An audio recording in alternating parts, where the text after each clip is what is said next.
Praise the lord. అందరికీ వందనాలు. ఇందాక ఒక వీడియో చేశాను, అది బయటన కొన్ని మాటలు చెప్పాను. ఆ వీడియో కూడా చూడండి. ఇప్పుడు ఈ వీడియో ఎందుకు మాట్లాడుతున్నానంటే, దేవుడు నేనే మార్గం, నేనే సత్యం, నేనే జీవం అని యోహాను సువార్త 14:6లో ఎందుకు ఆ మాట చెప్పారు అనగా, దానికి ముందు మత్తయి సువార్తలో 13:9 చెవి గలవాడు వినుగాక అని మిమ్మల్ని పిలుస్తున్నాడు దేవుడు. ఎవరైతే దేవుడు మాటలు వింటారో తన మార్గంలో ఏముందో చెప్పడానికి నేనే నేనే నేనే అంటే అర్థం ఏంటంటే, ముందున్న దేవుడిని, కుమారుడిగా వచ్చే దేవుణ్ణి, పరిశుద్ధాత్ముడిని, నేనే మిమ్మల్ని నడిపించేవాడిని నేనే అని దేవుడు మాట్లాడుతున్నాడు. ఆయన మార్గంలో ఎటువంటి పాపం లేదు. ఆయన ఎప్పుడు ఎక్కడ అబద్ధం ఆడలేదు, సత్యమే చెప్పాడు. 2, లాస్ట్కి నిత్యజీవం ఇచ్చేవాడు, జీవపు వెలుగు కలిగిన వాడు. జీవపు వెలుగు అనగా ఆ జీవపు వెలుగు మనిషిలో ఉన్నది. చివరికి చనిపోయాక పరలోక రాజ్యంలో కూడా ఆ యొక్క వెలుగు, జీవపు వెలుగు, నిత్యజీవం ఇచ్చే దేవుడుగా ఉన్నాడు. దీన్ని మీరు ఎలా అర్థం చేసుకుంటారో అర్థం చేసుకోండి. నేను చెప్పే దేవుడు చెప్పమన్న మాట ప్రకారము ఈ యొక్క జీవపు వెలుగు అనగా అది ఎక్కడ వెలుగు ప్రకాశిస్తుంది అంటే, పరలోక రాజ్యంలో సింహాసనం మీద కూర్చునేటప్పుడు దగదగ దగదగ దగ మెరిసిపోతూ ఉంటాడు, జీవపు వెలుగు ఇచ్చినవాడు. మీరు ఇంకొక అర్థము మీకు చూపిస్తాను, ఒక్కసారి మీకు వినిపిస్తాను. మీకు ఒక వాక్యం వినిపిస్తానని చెప్పాను. ఆ వాక్యం చూడండి. యోహాను సువార్తలో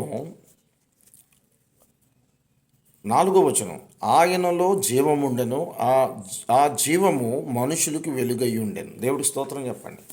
నీలో ఒక వెలుగుగా ఉన్నాడు. ఆ జీవమే ఆదికాండం 2:7లో చూస్తే, నరుణ్ణి చేసిన తర్వాత జీవవాయువును మొదగా నరుడు జీవాత్మయుడు. ఆయన జీవం మనలో ఉంది. ఇది గమనించండి. జీవాధిపతి నిత్యజీవం ఇచ్చేవాడు, నరకాన్ని తప్పించేవాడు, పరలోక రాజ్యం ఇచ్చేవాడు. అందుకే యోహాను సువార్త 8వ అధ్యాయంలో 12వ వచనం, మరలా యేసు, నేను లోకమునకు వెలుగును, నన్ను వెంబడించేవాడు చీకటిలో నడవక జీవపు వెలుగు కలిగి ఉండునని వారితో చెప్పాను. జీవపు వెలుగు కలిగి ఉంటాడు, నిత్యజీవం పొందుకున్నవాడు, నీతిమంతుడు, యథార్థవంతుడు అని దేవుడు మాట్లాడుతున్నాడు. వారికే నేనే మార్గం, నా మార్గంలో ఎటువంటి పాపము లేదు గనక నీవు పాపము చేయు. ఆయన మార్గంలో ఉన్నవాడు ఎటువంటి పాపము చేయడు. చాలామంది కన్ఫ్యూజ్ అవుతూ ఏంటి, కొంతమంది బాప్టిషన్ తీసుకొని సిగరెట్లు కాలుస్తున్నారంటే, నేనేం చెప్తానంటే, బాప్టిషన్ తీసుకొని సిగరెట్లు కాలుస్తున్నాడంటే వాడు దేవుడు బిడ్డ కాదు. బాప్టిషన్ తీసుకొని మందు తాగితే వాడు దేవుడు బిడ్డ కాదు. బాప్టిషన్ తీసుకొని యేసు మార్గంలో ఉండకంట లోకంలో ఉన్నవాడితో స్నేహం చేసి పాపానికి పరిగెడుతూ ఉన్నవాడు దేవుడు బిడ్డ కాదు. బాప్టిషన్ తీసుకొని నోరుందని చెప్పేసి అందరి మీద పడిపోయి కేకలేసి ఇష్టాసారంగా కలహాలు, గొడవలు, ఇబ్బందులు, ఏమండి వాదించడాలు, ఇలాంటి వారు దేవుడు బిడ్డలు కాదు. దేవుడు బిడ్డలు ఎప్పుడు బయటను కేకలు వేయరు. మీరు యెషయా అధ్యాయం 42 అధ్యాయం 2వ వచనం చదువుకోండి. జీవపు వెలుగు కలిగిన వాడు సమాధానముగా ఉన్నాడు. ఆయన కోసం కూడా మీకు ఆ మాట చెప్తాను చూడండి. యెషయా అధ్యాయంలో ఉంది, 9వ అధ్యాయము యెషయా అధ్యాయంలో 6వ వచనంలో లాస్ట్ 2వ లైన్, లాస్ట్ నుంచి పై 2వ లైన్ నుంచి చదువుతున్నాను. సమాధానకర్తయగు అధిపతి అని అతనికి పేరు పెట్టబడును. సమాధానం ఇచ్చేవాడు. అందుకే లోకాసు వార్తలో కూడా ఒక మాటను చూడండి. ఆ మాట కూడా మీరు వినాలి. మనుషులకు సమాధానం లేకుంటే ఇష్టాసారంగా తిరుగుతున్నారు. తన మార్గం వంకర మార్గం, ఏమండి తన మార్గం వంకర మార్గంలో తిరుగుతూ ఉన్నారు. దేవుడు అందరినీ చూస్తున్నాడు. దేవుడు ముందుగా ఆ వాక్యం కూడా మీకు చదివిస్తాను. సామెతలు 5వ అధ్యాయం 21, నరుని మార్గములను యెహోవా ఎరుగును, వాని నడతలన్నీ ఆయన గుర్తించును.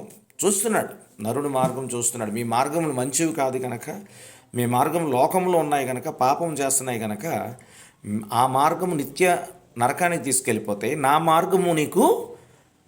మార్గంలో ఎటువంటి పాపం లేదు కనుక, పాపము లేనివాడిగా పాపాన్ని నిన్ను క్షమించి భూమి మీదకి వచ్చి నిన్ను క్షమిస్తున్నాను కనుక, ఇకపై నువ్వు ఎటువంటి పాపం చేయవు, నా మార్గంలో చిరస్థాయిగా ఉంటావు, నా సత్యాన్ని తెలుసుకొని ఇకపై ఎక్కడ అబద్ధమాడవు, తర్వాత కాలాన్ని విడిచాక, ఈ దేహాన్ని విడిచాక నిత్యజీవం ఇచ్చేవాడు నేనే అని దేవుడు మాట్లాడుతున్నాడు. తన మార్గంలోకి వచ్చేవాడికి ఎటువంటి పాపం చేయకుండా పవిత్రంగా బతుకుతాడు, యథార్థంగా బతుకుతాడు, నీతిమంతుడిగా బ్రతుకుతాడు, సత్యమే పలుకుతాడు, ఎటువంటి అబద్ధం ఆడు.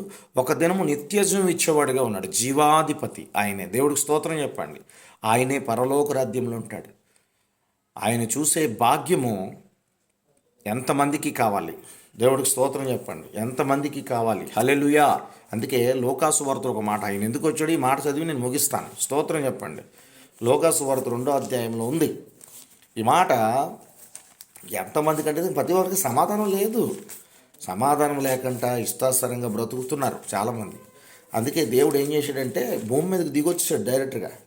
వచ్చేసి వీళ్ళ మార్గాలని పాపానికి పరిగెడుతున్నాయి, సమాధానం లేకుండా ఇష్టాసారంగా తిరుగుతున్నారని దేవుడు ఏం చేశాడంటే భూమి మీదకి వచ్చి నరుడిగా జన్మించాడు. ఇక్కడ చూడండి లోకాసు వార్తలో 14వ వచనం,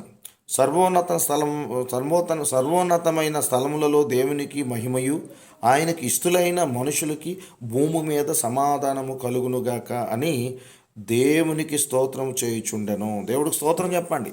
దేవదూతలు చెప్తున్నాయి ఇక్కడ.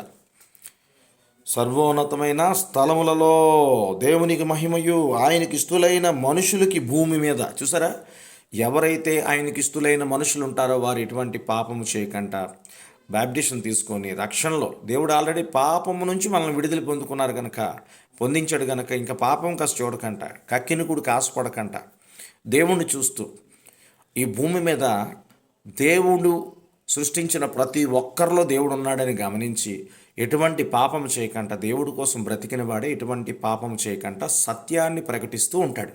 ఆయనకే నిత్య జీవం. ఇది గమనించండి ఇక్కడ. అందుకని ఆయనకి ఇష్టలైన వారికంట. ఎవరు అందరిలో ఉన్నాడు కదా దేవుడు. మన అందరిలో దేవుడు ఉన్నాడు. పాపం చేసిన వాడికి అంటే పాపాన్ని క్షమించి ఒకసారి క్షమించేస్తాడు దేవుడు.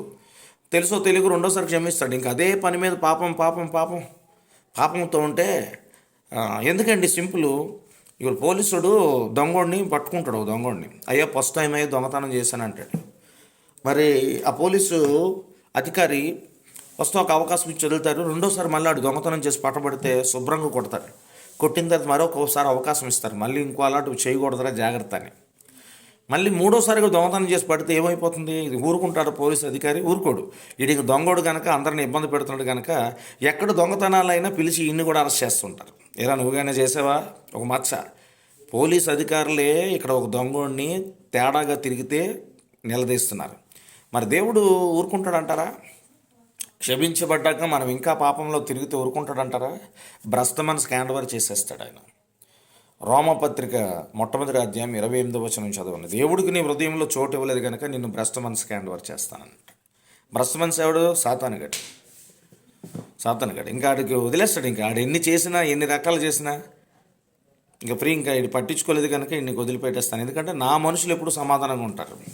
దేవుడు ఎలా వదిలేస్తాడు ఏంటంటే, దేవుడు రక్షించడానికి వచ్చి నేను రక్షించాడు, సేవకులతో రక్షించాడు.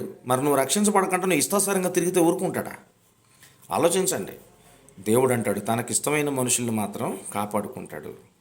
తనకిష్టం లేని వారు ఎవరు కూడా సాతానుతో జతకడతారు కనుక వారందరికీ అగ్నిగుండం ఉందని వాడు శపించబడతాడు. వీరు కూడా శపించబడి నిత్య అగ్నికి వెళ్తారని మత్తయి సువార్త 25వ అధ్యాయం 24వ వచనం చదువుకోండి. వారికే రెండో మరణం అని ప్రకటన గ్రంథంలో 20వ అధ్యాయంలో ఉంది, 14-15. మీరు చదువుకోండి. మీకు నిత్యజీవం కావాలి అనుకుంటే, పరలోకానికి చేరుకోవాలి మత్తయి సువార్త 25:34 ప్రకారం, ప్రకటన గ్రంథంలో 21:7 వచనం ప్రకారం దేవుణ్ణి చూడాలి, దేవుడితో మనం ఉండాలి. మత్తయి సువార్త 5:8 ప్రకారం దేవుణ్ణి చూడాలి అనుకుంటే నీ బ్రతుకుని మార్చుకోవాలి. Praise the Lord. ఈ వాక్యం విన్న ప్రతి ఒక్కరిని దేవుడు దీవించును గాక. మన బ్రతుకులు మార్చుకుందాం. నిత్యజీవం ఇచ్చే దేవుణ్ణి చూసి ఎటువంటి పాపం చేయకుండా ముందుకు వెళదాం. God bless you all. Praise the lord.